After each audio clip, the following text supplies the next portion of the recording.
Welcome to DowerChin.com. Today we're going to take a closer look at the Porsche Design Book One. Now, if you didn't watch my unboxing video, that's fine. I'm going to go over some of the physical aspects of this device when I unboxed it. But right now, this is all the accessories that you get with the device out of the box. So, what do we have in here? Let's take a look at this. This is a USB Type-C to HDMI adapter. This is really nice because this is usually anywhere between a $10 to $20 accessory that you have to buy separately. So it's kind of nice to have Porsche out of the box has given you this little adapter. We have the power brick, and what's nice about the power brick here is it's not that large. It's about the size of my MacBook Pro charger. So you can see from physical dimension wise, it's very close in size. It's a little thicker, but it's not as not as large. It's a little bit. It's very close. So one nice thing about it is it has a nice way to manage the cables. There is a magnet here. There's a little block basically sticks here, so it helps kind of keep the cord from getting all over the place. I'm a little disappointed about this though. The prongs don't fold in. So unlike the Apple here, which has the prongs that kind of fold in and collapse away. This doesn't have that. Nice thing about Apple too, obviously, you can pull this out, get a longer extension to get more distance. So the Porsche doesn't have that, but it is small and portable, and for the most part, it is still a decent power brick. So there's that, and you get the pen. So the pen is a Wacom pen. So I'm very pleased to find a device like this that actually has a Wacom pen. Now, the thing about the Wacom pen is it actually does have a battery. It's actually powered by a quad A battery, so it's very similar to, say, the N-Trig or the Active ES pens on some tablets. So it does have the battery. Porsche says you should get about 7 months of battery time out of it, so we'll see if that's true or not. So it's a very nice, aluminum bodied stylus. You don't have an eraser end, but do have 2 buttons on the side here and the pressure sensitive tip that they say has 4,098 or 4,092 points of pressure. So so it'll be really nice from an artist standpoint. So I'll take a look at the device again right here. We can see that when it's closed, it folds pretty much completely flat. It doesn't have that little funny curve that the Surface Book has. Now, after playing with this for about a day or so, I can say that this is pretty much a Surface Book 2, and that's actually quite a compliment. It's actually way better than the Surface Book, in my opinion. Actually had a lot less problems too. This thing worked quite nicely out of the box. So you can see, port-wise on the left side of the device, on the tablet end, which is actually very important, there is the USB-C Thunderbolt 3, sorry, it's a Thunderbolt 3 connector on the side here, which shares the same port size as the USB-C. Then below that in the keyboard base itself is Type-C, and along here we have 2 USB 3 ports as well as a micro SD card slot. And along the top of the tablet end we have these grills, which I believe is probably for letting sound out as well as for cooling. And nothing much on the front here. On the right side, we have the volume rockers, another set of grills, and we actually have the standard headphone port. And the power button actually is on the top of the tablet end on the tablet body. And at the keyboard base side, we have a button for keyboard unlock. Now on the back side, you can clearly see their Vario gears. Now this is basically the really nifty hinge that Porsche has been really pushing on about the device that allows it to basically open up very smoothly in a very smooth manner and allows the device to fold flat. Now, unlike the Surface Book, which did not fold flat at all, you can actually do that, and you can continue going all the way through to basically get it into a larger tablet form factor, which is really nice. All right, so let's go and power this thing on so we can get a view of what it's like. There's the power buttons on top. Do it up. Now, the nice thing about this thing is it's It's got a very fast SSD. It's actually a PCIe SSD, so it's a little bit different than your standard NVMe ones. So it's actually very, very fast. Now it has Windows Hello 2.0, which has, from what I found so far, greater distance and really, really fast. I mean, it just picked up, saw me right from even behind the camera that I'm on right now, and it logged me in. So this is running Windows 10 Pro. So from a business standpoint, it's perfect. So it's ready to go. It can join your domain without a problem. For home users, I mean, it may not matter so much, but from a business standpoint, it's fantastic. It's just ready to go out of the box to go onto your network, and you're ready to rock and roll. So full Windows 10 here. So I loaded all my applications on here. It's got a nice touchscreen here. So it performs really, really well. It's a snappy i7. It's a dual core i7 processor. It is the i7 U7500 or 7500U, and so I'll go into more specifications a little more in depth in a future video. But right now, we just want to talk about what it's been like for me to use it for the first day, and I haven't had any issues with it. This pales in comparison to my experience with the Surface Book that I had.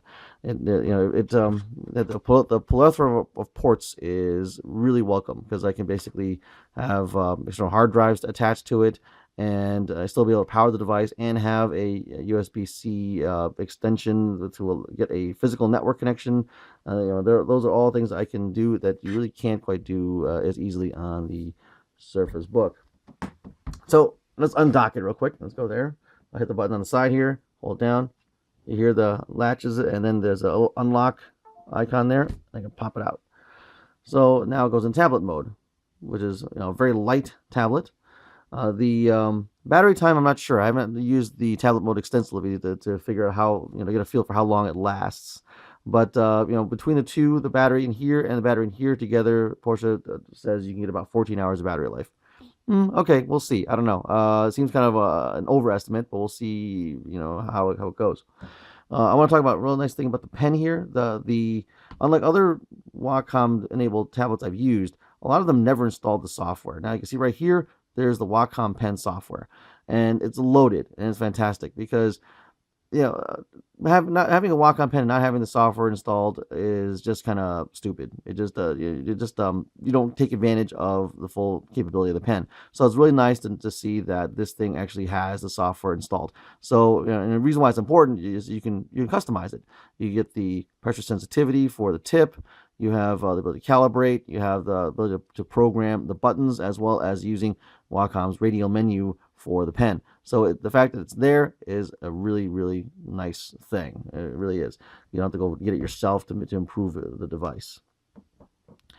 All right, so let's take a look and put this back together here. One thing I want to mention is you cannot dock it the other way around. So if you look at the port here, it is kind of a trapezoidal shape, so it actually fits only one way. So unlike the Surface Book, where you can actually flip it around, you can't really flip it around, so it won't go that way. So it only fits this way. There we go. All right, so let's talk about the keyboard real quick while I have it here. The keyboard is actually very reminiscent of the Surface Book keyboard. One nice thing that they improved upon here is that the keyboard has a inverted T cursor key, which is really nice because the Surface Book was kind of annoying with the large left and right, and so having it this way I think is a lot more useful. You have your standard row of function keys on top with volume controls, the projection screen, your screen projection, brightness, illumination for the keyboard. So I'll get back to that in a minute. So the keyboard is, layout wise, is really, really, it's standard part. It's very good. The feel of the keys is really nice. That's something that is a big deal. So it feels good to type on. It has a nice set of give. It gives you good tactile feedback. It's a great keyboard. The trackpad is fantastic. All right, I can't tell you how many PC laptops I've used that had crummy trackpads or just an afterthought for a trackpad. This is a great trackpad. This is very much on par with a MacBook style trackpad, so it feels great to use. So fantastic trackpad. The back to the keyboard real quick is the backlighting. The backlighting is kind of weird. It does work. You have a couple of different levels of backlighting. Let's see. I'm gonna go turn the lights down real quick so you can see the backlighting. Okay, so I turned some of the lights down so you can see some of the backlighting. It's got different levels. So you have kind of 3 levels. You have off. You have 1 semi-bright, 2, and 3 for the most bright. Now, the goofy part about the backlighting, it does work, but on some keys, it's a little muddy. I'm not sure if you can make it out in the video here, but some of the keys are not evenly lit, which is kind of unfortunate because I've seen a lot better backlighting on other keyboards. This is a little bit disappointing as far as the backlighting goes. It falls in the better than nothing category for me. So it's a little. Yeah, it's uneven. It's nice to have that. It's nice to have, and actually, it's good that they have it. It's just a little bit on the uneven side. So let me go turn the lights back on, and we'll continue talking about the device. All right, so let's go and talk about the screen now. So the screen is a QHD plus display. It's a 3K display with a resolution of 3200 by 1800. It's a lovely display. I'm not much of a I don't have much information as far as color gamuts and stuff go, but from what I can see, everything is pretty sharp and the colors are really nice and they kind of pop, which is really it's a great thing. The disappointing thing, though, is unlike the Surface Book with a performance base, it does not have a dedicated GPU. So you are limited to the Intel HD graphics 6620 that's in this machine. So sorry about that. It is the Intel graphics HD 620 that's in here. So it'll probably be fine for most tasks. For gaming, I don't know. It's hard to say. HD graphics have come a long way, and so it can probably game to some respect, but you probably won't be able to run modern games like say Mass Effect Andromeda or something or Prey that just came out. You're probably not going to be able to run the game.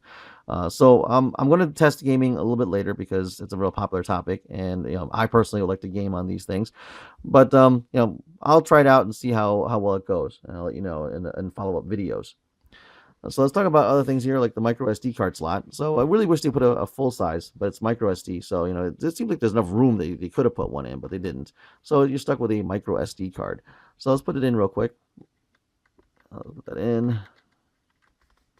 Clicks in, and it mounts automatically. So there's all my files here. The unfortunate thing is you can look over here. You can see it doesn't fit flush with the keyboard base. It kind of pops out a bit, which is a little bit unfortunate because it's always nice to be able to have extra storage and leave it in there, because I would have left like say a large micro SD card in there, but unfortunately not. You can, but I'm going to be very very wary of the bump that you can probably knock it out by accident, and it's just would have been nice. It would have been nice if they could have put it all the way in. So let's eject it real quick and let's move on. Okay, so pop that out. There we go. All right, so let's talk about the pen placement. So the pen placement, is a magnet here. Magnet it'll slap on, which is really kind of nice. So you can carry it with you. The magnet is pretty strong. You can kind of hit it around and it won't really fall off, but with enough force, it'll come off. So it's not gonna be a permanent solution. If you really want a loop, you can probably do that, stick one on, but for the most part this holds pretty well, so long as you're not too rough with it. I probably wouldn't put it in a bag this way, but if I'm going running around, going to meetings and stuff, probably easy to pop this on and then be able to pull it off to use. So it's a pretty decent magnet. It holds it really well.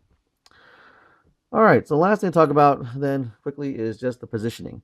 Now, the Vario gear allows you to position the device, flat like this, or fully all the way around to use as an extended tablet with the extra battery power of this thing for a long day. So it's really nice. The thing is, you can't tent it, so you flip it upside down here. The screen itself doesn't. The UI doesn't flip all the way around, and it won't work in tent very well because the power button is actually on the top of the tablet here. So as soon as you tent it this way, you'll hit the power button. It's going to go to sleep anyway. So it's not a thing to do with it. But you can flip it this way. You have the keys on the bottom, and they won't get in the way. They're actually under the device, so that that nothing under the table will scuff up the keys. It's too bad you can't flip it all the way around like the Surface Book, but this works and does a good job of keeping it in, say, a presentation mode here. If you don't want the keys in front of somebody, or if you want to watch a movie with the screen closer than if it's in standard laptop mode. So there you have it. first impressions look, I've had this device for about a day, and so I installed all my software on here. I've used it a little bit, and so far I love this device. It's a really, really well made device. It feels good to hold. It's about as weighty as the Surface Book itself. The fact that there are plenty of ports on this thing is a real bonus, and the fact that you at least don't lose all the ports when you undock it, because you have that one Thunderbolt on the top here to be able to charge or run peripherals, like say a USB-C Ethernet card, or hub of some kind, which is really very handy to have. So I'm very impressed with this thing. Really well made. This is this is the Surface Book 2, or the Surface Book as it should have been when it first came out. So if Microsoft is going to give you a Surface Book 2, Porsche Design has done so. So there you have it. First impressions. If there's anything you want to see, or things that you want me to do on the device, please feel free to send me some feedback. Because I plan to do more videos as time goes on. But like I said, if there's things you want to see, let me know. Because I want to make sure that I show you things, and maybe press upon you what this device can do. Thanks for watching.